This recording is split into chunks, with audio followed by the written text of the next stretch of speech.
All right, everyone, it's the top of the hour, so we'll get started. If you're just joining us, this is Implementing Community-Driven Archives. Chaitra Powell, who is the project director for UNC's Community Archive, is going to give a talk explaining some of the work that she's done, projects, and some resources that she's put together so that our member libraries can start looking into developing community archives of their own.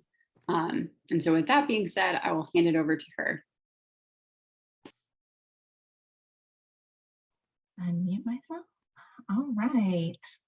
Good afternoon at this point.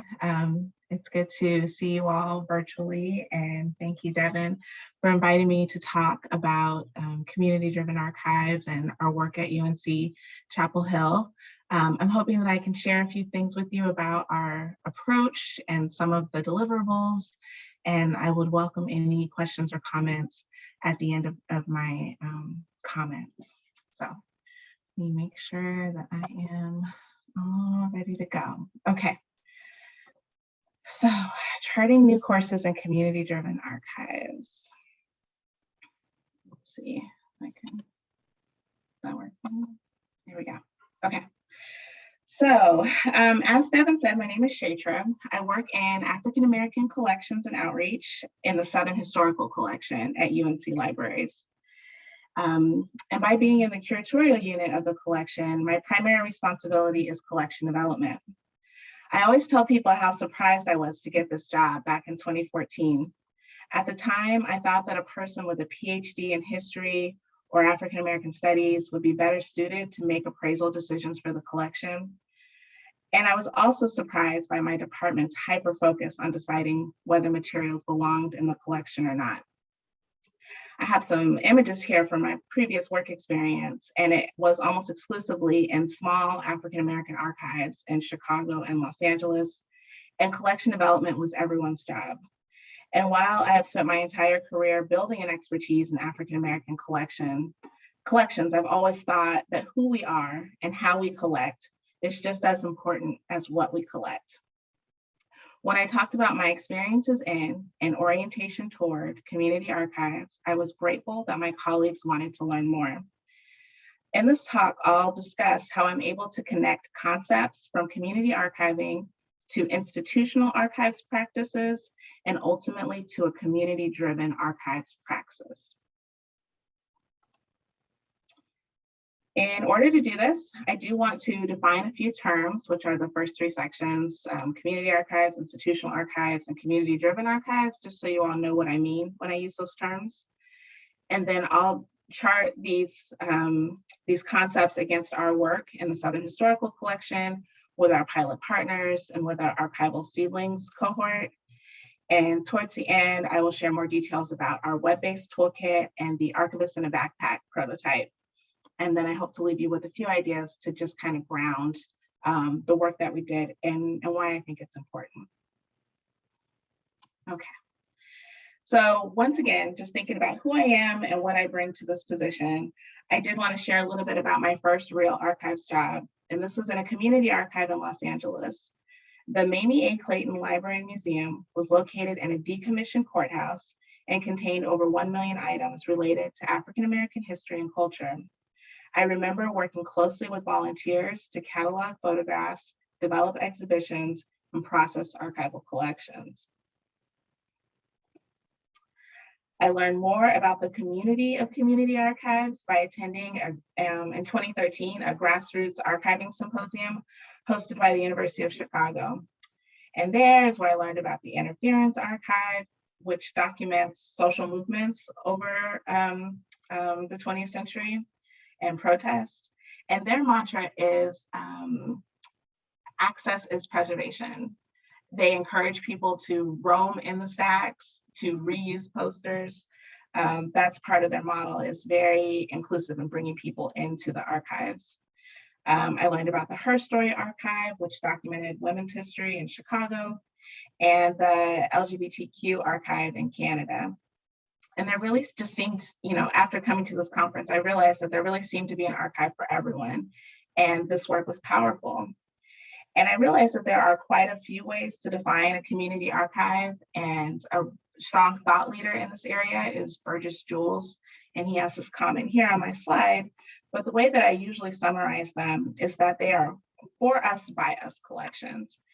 The relevant community or its representatives determine what is in scope for the collection, apply the appropriate language for cataloging, and they give access to materials in ways that show an awareness and appreciation for their particular user's needs. The master's degree in library science is not as necessary in a community archive setting. And the one thing that I always appreciate is how a narrow focus can clarify so many decision points. In my library at UNC-Chapel Hill, the diversity of our resources and services means that we are always trying to describe our users and figure out what they want, which is usually not as big of an issue for community archives. For instance, if you care about fill in the blank and you're interested in their history, then you can be a patron or a volunteer for that archive. And you don't have to worry about incidentally supporting the views of your oppressor. Okay. Of course, communities are not monolithic. So I love when community archives can get specific about their community and their goals. I'm still waiting on the community archive for Black women who crave television content created by other Black women. In all seriousness, what could we learn from each other by dissecting plot lines from shows like Lovecraft Country, Insecure, or Queen Sugar? There's unlimited potential for community archives, and they almost always reflect the interest of real groups of people, a desire for that group's story to be recognized and archived, and an unwillingness or inability of a dominant culture to meet the community's expectations around access and preservation. Okay, so moving into institutional archives, which I'm sure you're all very familiar with, and this is generally what most people consider when they think of archives. They could be a part of a university like University of North Carolina, a government agency like the State Archives in Raleigh, or private holdings like the Huntington Library in Pasadena, California, or many other settings. They typically have standardized forms and procedures for appraising and accessioning collections. Their materials are arranged and described based on professional best practices, and they usually generate finding aids or indexes to provide intellectual control over the collections. They may have staff who manage a research room and experts who can help researchers with research questions and policies to keep materials secure. Oh, let me go back. Actually, that's right. Okay, so most institutional archives are responsible for the history of a place or an institution, which may or may not include a wide variety of marginalized communities. When we think about who is responsible for founding and funding these institutional archives and the stories that they want to tell, we can begin to understand how white supremacy culture is built into so many of our policies and procedures. Many of the librarians and archivists at UNC and across the nation are starting to question our complicity in maintaining these structures.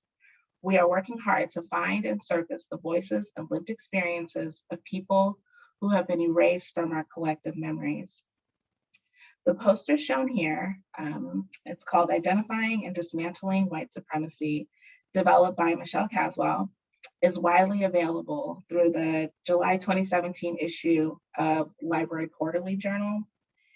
And throughout our grant, we facilitated conversations with our library colleagues around these themes that are listed on the right. We use real scenarios from our grant to kickstart conversations about power, empowerment, ownership, resources, community methods, and relationships. And it was really cool because it was a low stakes conversation to just get people to think about how our actions are perceived, what a change would look like, and what it would take to make those things real. And so just getting those ideas out was really helpful, even though we're probably not going to be able to implement it all right away. So how can community archives and institutional archives work together to present a more comprehensive understanding of our past? To me, it always starts with an acknowledgement of the legitimate and true value of both approaches. I would hope that all of my archivist peers could refrain from harshly judging the community collections and leaky basements, especially when so much of our own material is stuck in backlog or the films aren't in cold storage. The conditions for putting collections at risk come in many varieties. I think there are ways to present our expertise, our shortcomings, and our passion for new projects and let communities make informed decisions about what to do next with their own materials. Within this process, I'm optimistic that we can find new ways of looking at our work and new kinds of partnerships can emerge. So starting in 2016, as we were trying to map the contours of a grant application to the Mellon Foundation, we landed on the term community-driven archives to indicate that we are going to let communities rather than scholars or funders guide our decision-making around collection. I was keen on the term community-driven because, as I've stated before, community archives are local, they're for us, they're by us.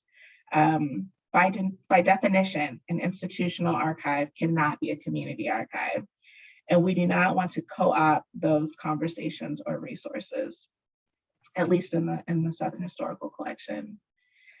In the beginning, and I would put a caveat here, that in the beginning we decentered the needs of scholars in this approach because that has tended to rely exclusively on cold and extractive means of collection development. I will say that as our grant evolved, we determined that many contemporary scholars and researchers are committed to community empowerment through their research, and communities are eager to see how scholars will interpret their stories. So we took scholars out and then we put them back in. Let's see. So as we connected with peers in academic libraries across the country, we learned how they were using the term community-driven to describe robust documentation strategies in the case of Arizona State University. They were engaging ethnic studies departments with local communities in the case of UC Irvine, and they were building collections with international activist communities at the University of Texas in Austin. And I would encourage you all to take a look at these programs because, as I have highlighted here, they are well-funded, programmatic, and looking at strategies to transform the role and function of academic libraries.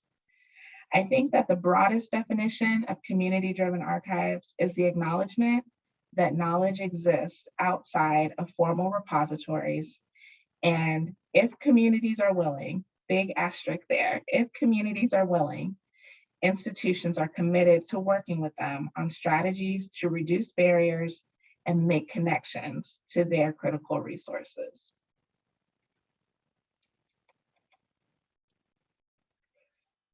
Okay, so in order to demonstrate what I'm talking about, this connection between communities, institutions, and community-driven archives, I do want to talk about the Southern Historical Collection. And so, and try to connect these themes to our specific context. So the SHC is an institutional repository, to be sure. Our founder, J.G. DeRulac Hamilton, spent extraordinary amounts of time in the 1920s and 30s traveling around the South in his Ford, his Model T, depicted right there, gathering all the papers that would demonstrate the magnanimity, intelligence, business acumen, and pride of white Southerners.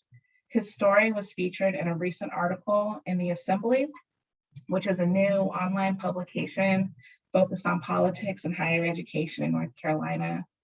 The journalist Pam Kelly wrote this article titled, "The Archivist for the Lost Cause." And although the narrative threadline for the article is about renaming Hamilton Hall, it is a really great explanation and really well-researched article about the Southern Historical Collection. One of my colleagues likes to say that, you know, we're busy taking down monuments to the Confederacy, but you could argue that the Southern Historical Collection is the biggest monument to the Confederacy on the campus of UNC-Chapel Hill.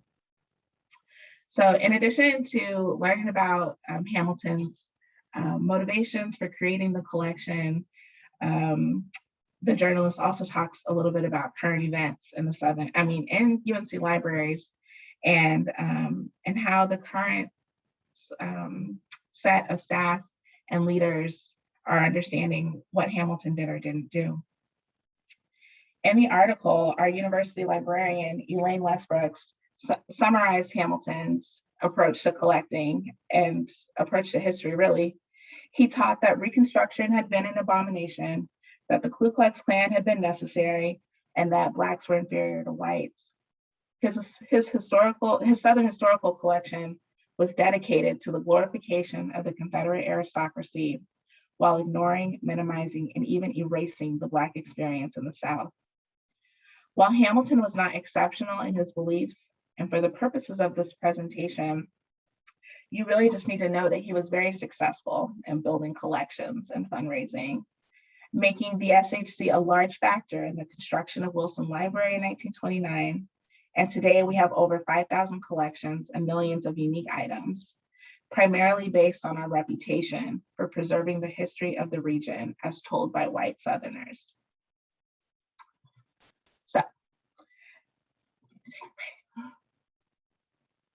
So you can imagine that we have enormous challenges with representation in the collection.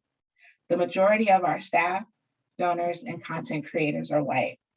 If we say that we are a welcoming and publicly accessible archival collection, and the majority of Black Americans live in the Southern states, then why aren't they better represented in our collections and on our team?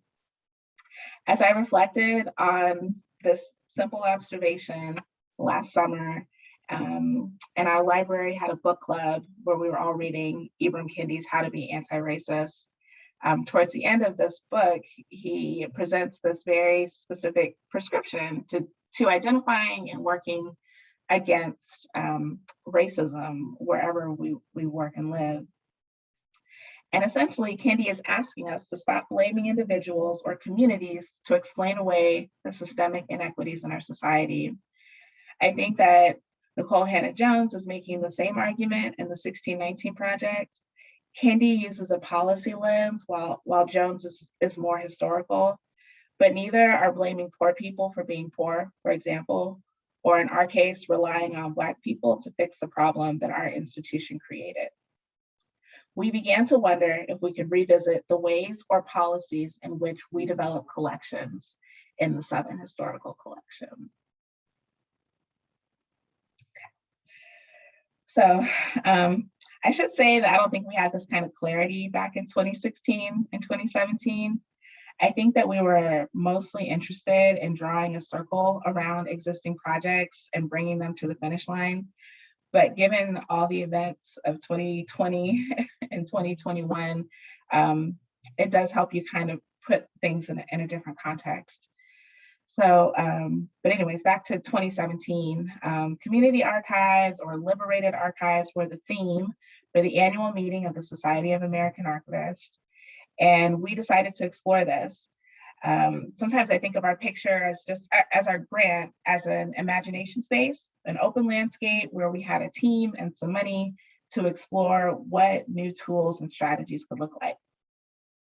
Our original team, led by the former curator of the SHC, Dr. Brian Genza, wrote a thoroughly researched and comprehensive grant application that leaned heavily on existing work with our 4 community partners.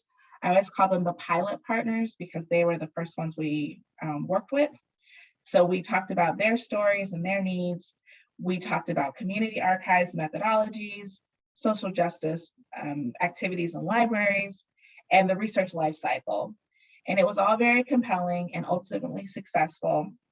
But after all the praise and congratulations of receiving the award, we needed to get busy figuring out what we would actually do with communities. So in 2017 was when the grant started, and we had a very solid punch list of signature deliverables from all of our pilot partners, as you can see here. So the yellow highlighted, you can see the community name and what we ultimately produced for them over the course of the grant. And so our pilot partners, just to give you an overview, they stretch across the American South. And we met them through existing collection donors or UNC's faculty networks and research networks. And they're kind of on a spectrum of geographical, custodianship, and historiography. The Student Health Coalition and the Eastern Kentucky African American Migration Project are diasporic communities, and they have large oral history collections that are transcribed and housed in Wilson Library. The San Antonio African American Community Archive and Museum, as well as the Historically Black Towns and Settlements Alliance, are more place-based and post-custodial, meaning that they want to send people to Eatonville or San Antonio. They don't want to export pieces of their history to Chapel Hill. So we're more of a behind-the-scenes collaborator with them. And so HBTSA and the San Antonio group, sometimes we just call them SACAM. So HBTSA and SACAM are documenting experiences that go back to the 1800s. The eCamp stories, the group from Kentucky, their stories kind of go back to the early 20th century, documenting an African-American mining community in Lynch, Kentucky. So it goes back to the early 20th century. And the Student Health Coalition is documenting health clinics in the Appalachian region, starting in the late 60s and early 70s. And so, as I said, the range is large, and while it was challenging to manage during the grant, it ultimately gave us some great data about the ways that communities define themselves and the different ways that we can support them. So I'm happy to talk more about all of these communities in the Q&A if you all are interested. They all have amazing stories, great community volunteers, great community champions or liaisons, people that we work with to try to transmit messages or tools or strategies from the university to the community. So please let me know if you have questions about any of these particular communities. Okay, so we did great work with them. But towards the middle of our grant period, amid some staff changes, community feedback, and trends across the field, we began to give ourselves the space to wonder if this was it for us. Our community-driven archives at UNC solely about doing work for communities and finding resources to help them utilize their collections more. Going forward, how would we decide which communities get this treatment? What, if any, burden would a constant flow of these sorts of projects bring to our colleagues across the library? Which barriers have we already identified that make this model hard to sustain? Would we have the capacity to do work in this way beyond the grant period? Our current model defined one way to go, but our work seemed to spark or inspire towards something more universal, more transformative, but what was it? How could we use our experiences to inform a different way of building collections when the grant ended? Personally, I felt that we had too much distance between ourselves and actual community members. Community champions or liaisons are very convenient, but they could also be gatekeepers in their own way. I also wanted to know if this archival training was working.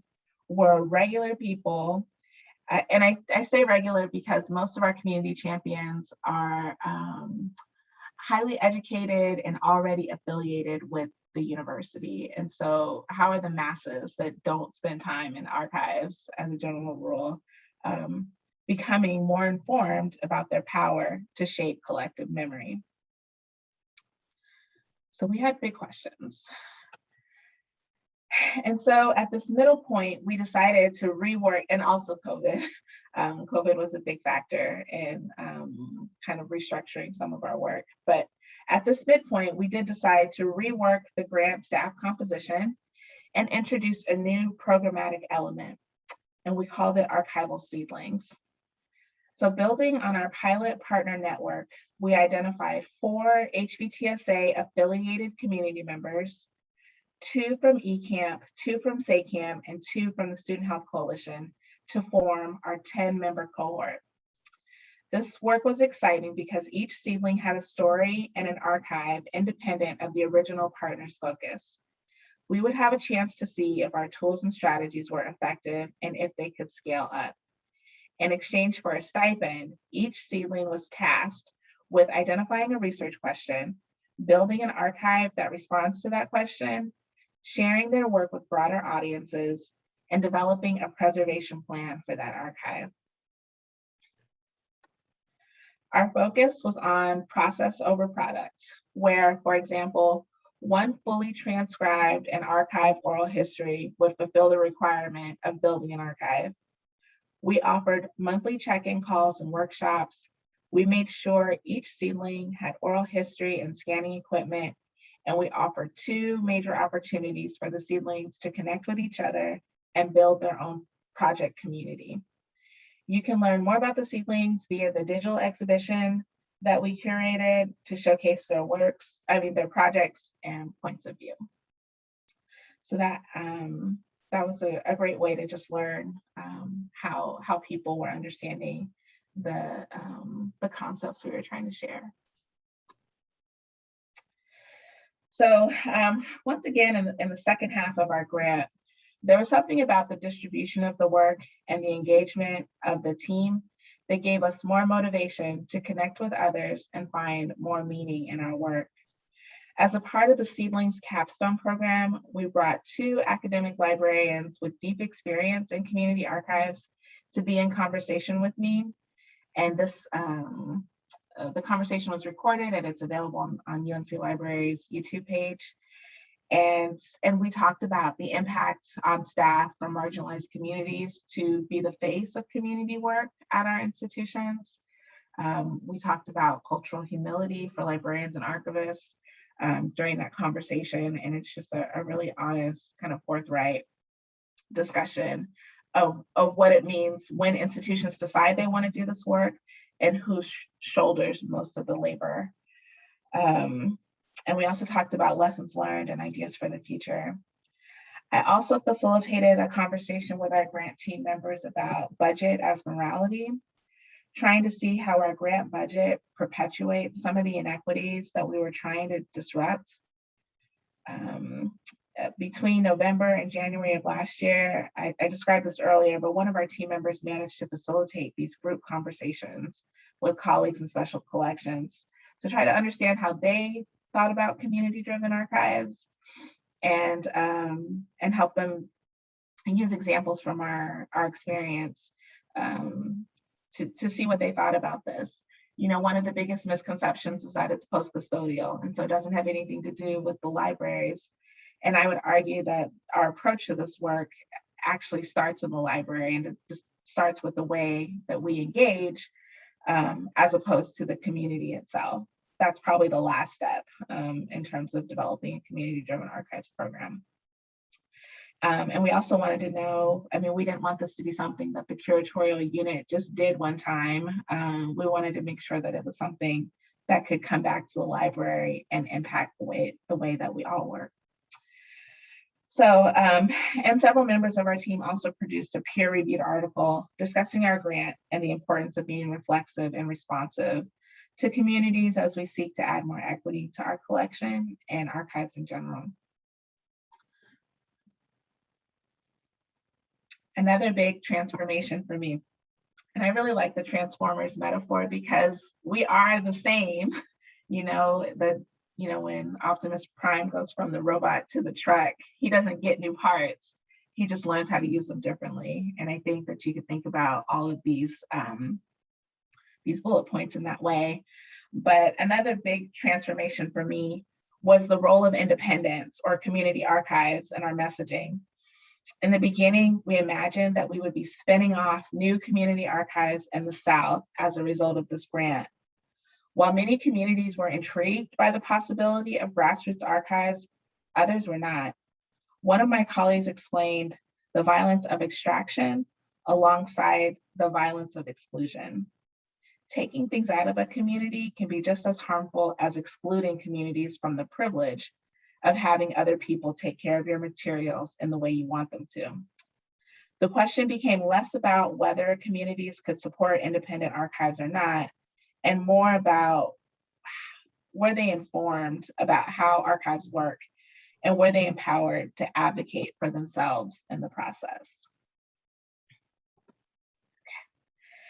So in the end, we had a very productive grant.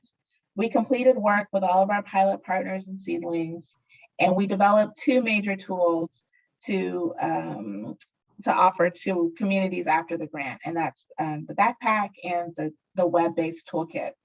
And these things can live on beyond our grant.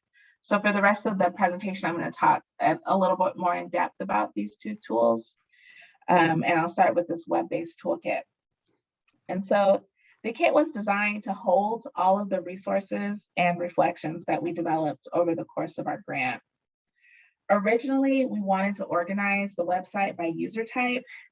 We identified these 4 user types as we analyzed our outreach audiences, and initially tagged resources based on what we thought would be the relevant user.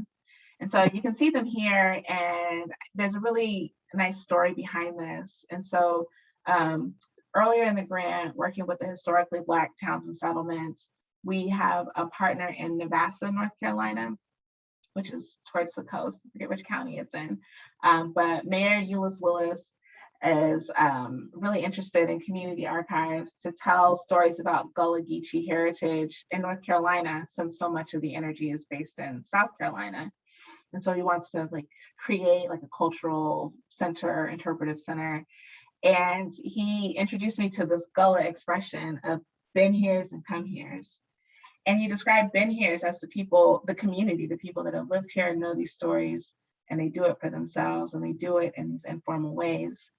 And the come here's are people like me and the journalists, the librarians, and the researchers that want to know about this place. And so it really helped us with a framework for are our resources designed for been here's or come here's. And the way that it kind of unfolded with our user groups is that we kind of thought about been here's, come here's, and then we thought about singular, plural. So the individual history keepers and the community archives projects are the been here's. Whether they're doing it on their own or they're doing it in community, these are people that are telling stories about themselves and their history. And the come here's, whether it's the researchers or the librarians, they have the best of intentions, but they do have a distance from the story that we want to be aware of because it impacts interpretation and the way that work unfolds. And so, we thought we were pretty slick with these character groups and putting people into these pockets. And we did use this information, but the website didn't go exactly the way we thought it would. Okay, let me explain that a little more. So you can see from this breakdown of our audiences and the pie chart that archival institutions made up 41% of our audiences for outreach, which makes sense because most of the people that care about this topic are a lot like you and me, archives practitioners who are trying to build more inclusive collections. And so this, knowing that the majority of the people that would be looking at our resources were like us, we also wanted that to inform our website design. For one, we wanted to have a clear practitioner voice across the site. We wanted to acknowledge that we were not the voice of the community itself.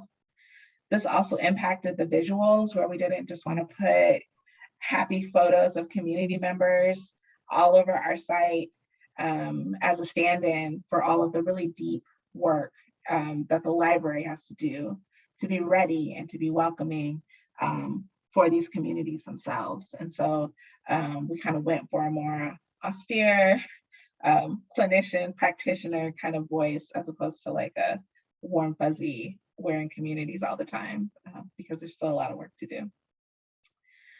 So like I said, organizing the website by user type was a hypothesis, and we were lucky enough to work with the user experience team at UNC Libraries, and they connected us to the Optimal Workshop, which is a software that has a suite of programs that allows you to test your assumptions about user experience and make decisions based on the data. And so we used a tool called a card sort, which required us to identify around 50 different blog posts, tools, and resources from the grant, and ask about 20 of our community stakeholders to group the resources in ways that felt intuitive. We found that rather than putting things together based on who they were, they grouped items based on what they came to do or learn on the site. And so Optimal Workbench gives you these cool visualizations, and you can see that people kind of put together items related to concepts. And so they were just, do I want to learn about archives, copyright, digital archives, donating materials? And so there's like 4, actually, I think it came out to, 4, and then there was a really small one that we just lumped in with the 4th one. And that's how we came up with our categories for the site. And so based on these groupings, and you can see on the left side, we have the groupings, and in parentheses are the relative amount of resources that correspond to that grouping. And you can see the description. And I should say that archival skills was a little light. It really just turned into being able to scan materials with, being adept at scanning materials, and how to use the Zoom recorder and conduct oral history. I would be really open to thinking about more skills that people could practice to help, preserve their materials in kind of a DIY way. And then the fact that the concepts is so big, it really tracks with the content that we developed with our archival seedlings, and our goal to give communities more information in order to make them more informed decision makers. There was a cyclone that hit. Okay. All right. So on the site, which is listed here, you can click on the resources tab and see what we have to offer across those 4 categories I just described. The site also has features on all of our community partners and collaborators, and blog posts about our reflections, outreach, and kind of little vignettes, historical vignettes that kind of came out as people were sharing their stories. The whole site is keyword searchable, so you can just search and see if we have anything that you can use. We also tagged the content with format in case you're looking for specifically a video, a webinar, or an infographic. The site has a travel theme to indicate how we are still moving through this process. And there are some fun analogies sprinkled in, like a compass is supposed to symbolize our values, a camera for our team bios, indicating the perspectives and subjectivity of this work, and a map is the icon for concepts that can guide archival work in any setting. Okay, thank you. All right, so the web-based toolkit, I will tell you a little bit about my favorite resources on the site. I work closely with a former library science student, Claire Delaney, who's in Nebraska now, to develop several videos for the grant. My favorite resources, it's a tie between the locally produced Why Archives Matter, which still is at the bottom with the Uncle Sam on there, because it features a few of my favorite people's hands and garages in there. And then my second favorite one is like, what happens to your material when you give it to an archive? And we work with a company called Kendaya Labs to produce the animated video. And this still is about appraisal. So how do we take the time to look at things and decide what's in scope and what's not? And it really forced us to distill our process into a tight word count. And the result is a demystified explanation of how archives move from the donor to the researcher. So I find myself sharing that with traditional donors more than communities, really. The entire toolkit is built on a WordPress site, and it's maintained by the libraries. So it's really easy to tag post and introduce new content. We plan to grow the site, and we've already made plans to incorporate resources from the North Carolina State Archives, the Internet Archive, and the Pennsylvania State Archives. All have some cool tools trying to demystify a gift agreement, trying to explain what arrangement and description means for general audiences.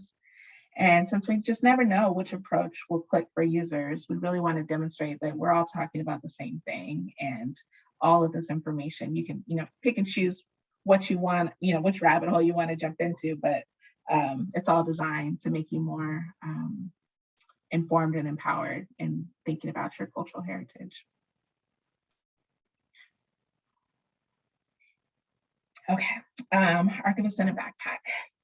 So the toolkit also includes information about the Archivist in a backpack prototype.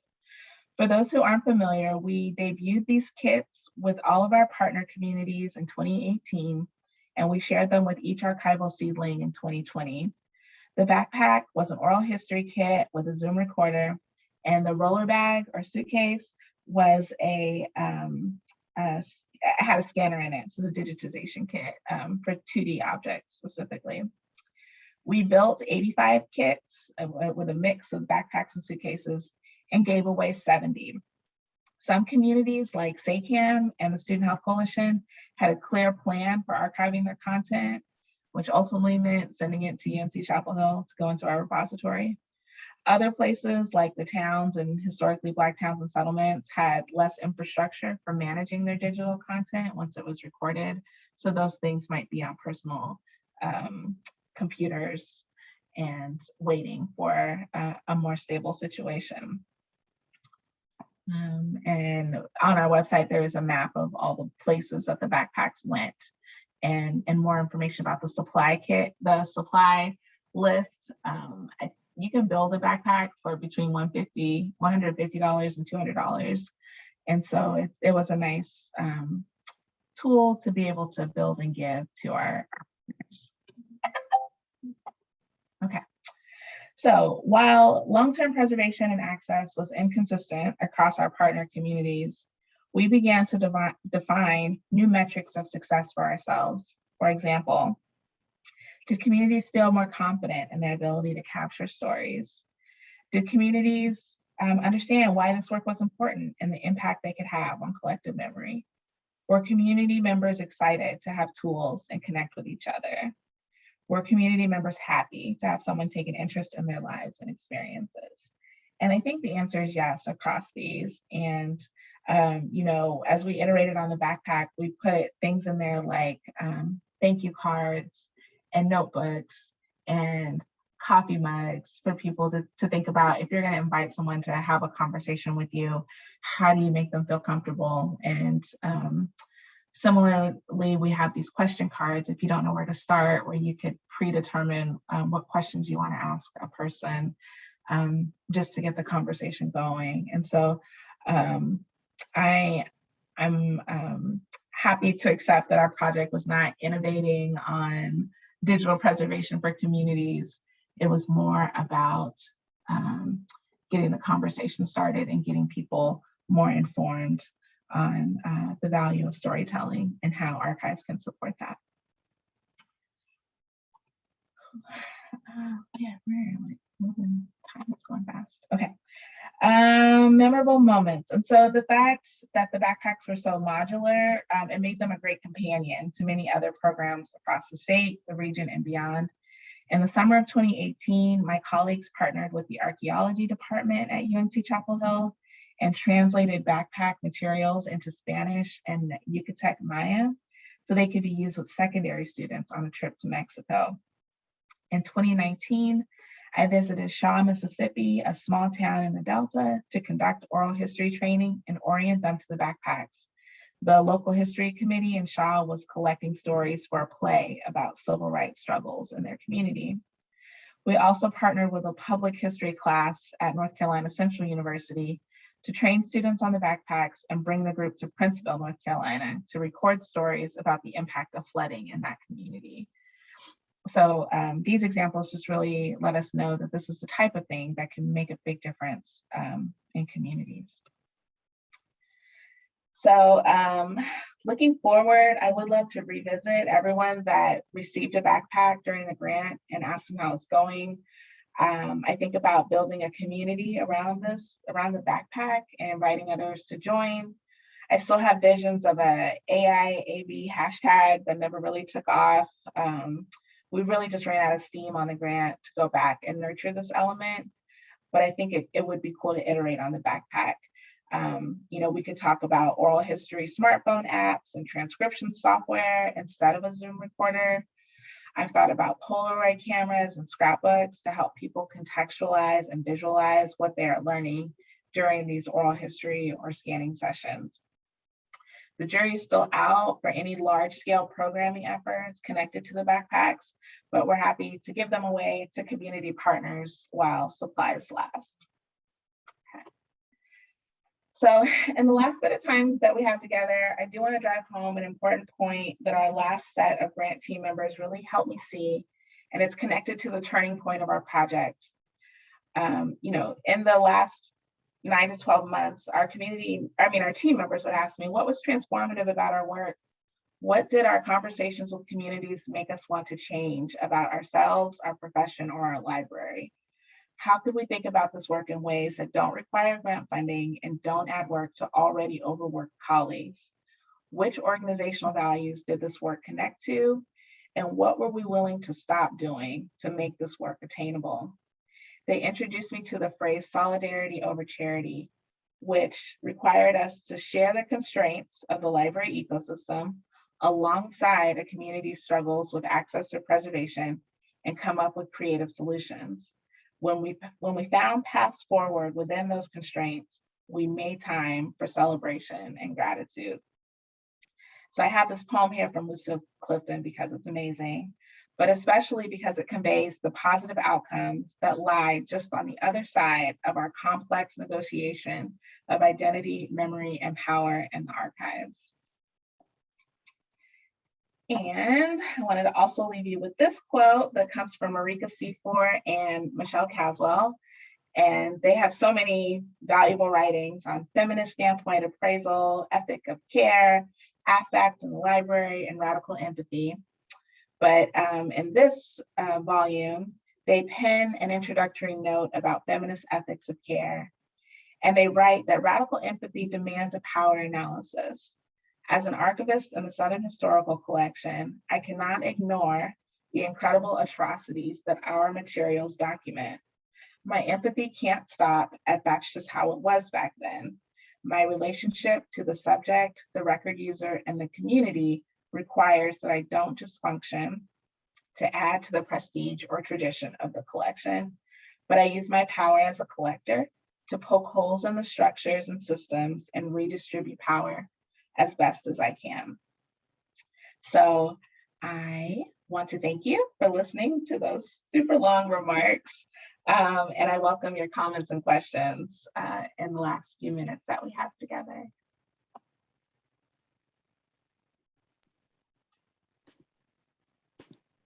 Thank you so much, Chaitra, for giving such a thorough explanation and really narrative of the project. Folks, if you have any questions, feel free to send them in the chat. You can send them publicly or private message them to me if you prefer.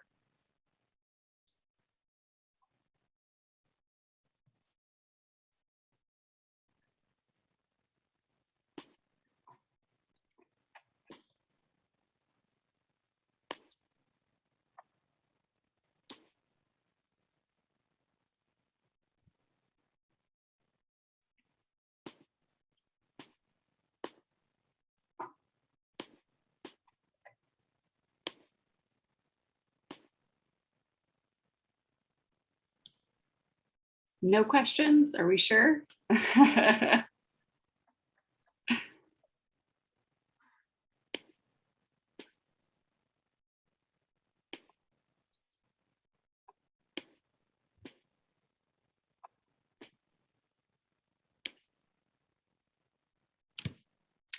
have a question. So I was kind of wondering towards the end, are there plans to write a new grant, or what are your thoughts on like sustaining these sorts of partnerships in the long term? Yeah, we do not have any immediate plans for writing a new grant.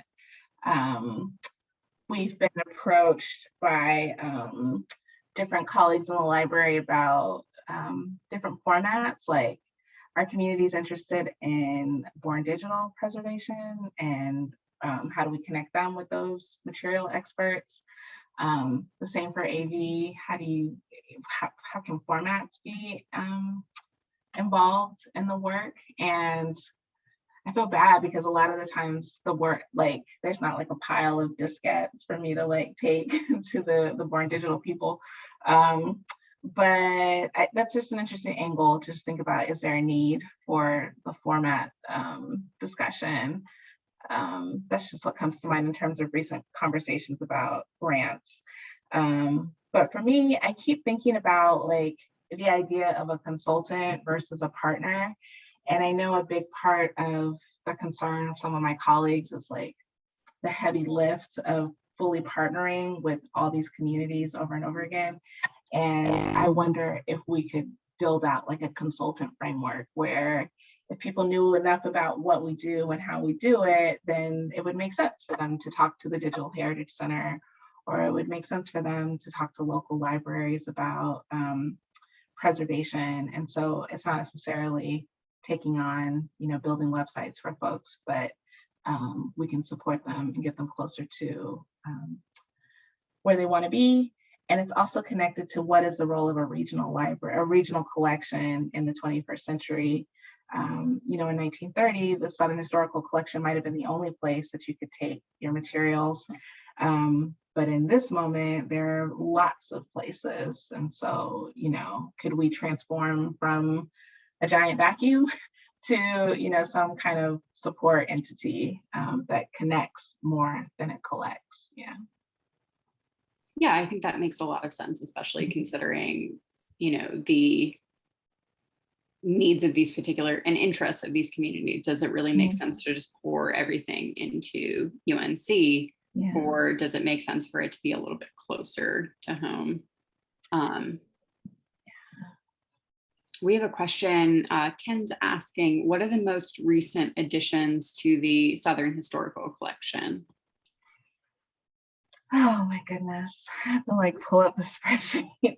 I feel like we get things all the time. And a lot of it's been on hold with the COVID, but we just got a really cool manuscript from a dealer about the American Colonization Society in Virginia. It's just a speech written by someone explaining why Black people need to go to Liberia. This is right after the Nat Turner revolt in like the 1830s. So it's really interesting in terms of the rhetoric that's used and how it made strange bedfellows of abolitionists and Southern slave owners. So that's something that comes to mind. But if you want to follow up, I can give you a more comprehensive list of new finding aids. Our Jackie Dean, our head of archival tech services, produces those on a monthly basis. Yeah, that'd be great. Chaitra, is it okay if I include your email address in the follow-up email I'll send later today? Yeah. Okay. That's great. I'm happy to connect. And I know in talking to Devin and preparing for this, we were talking about like the network of libraries, archives, and museums that are affiliated with NC Live, and how that's a really big part of our interest too. The Digital Heritage Center is on campus of UNC-Chapel Hill. And of course, they're working with communities. And sometimes we think about like, the Southern Historical Collection is a very like traditional archive, and we are struggling with representation. The Digital Heritage Center is like a strictly post-custodial archive, and they struggle with representation as well. And so, does community-driven offer something else that could support people where it's kind of, I don't know, just thinking about the need, like, is it digitization? Is it preservation? Is it storytelling? Like, what could we do to help fill that gap of people that aren't currently feeling like their needs are being met with what we're offering? Right. And in reality, it's a lot to expect one archive or one collection to do all of those things. Yeah. And I think that that's what's nice, is having the variety there. Yeah. I mean, it's definitely like tricky landscape to parse in terms of like scope. I think about it even for the national museums, like they have stuff about Greensboro, but it has like national significance. And like Right. North Carolina, like some people are alums of UNC, and so they want to put stuff at UNC, even though there's local collections right in their backyard. And so it's a lot to negotiate, and it's messy, but I think if we had an outward facing value of, we want to connect you to the repository that makes the most sense, see how that feels. If it's not a great fit, then, you know, we could talk about other things that we can do, but just building.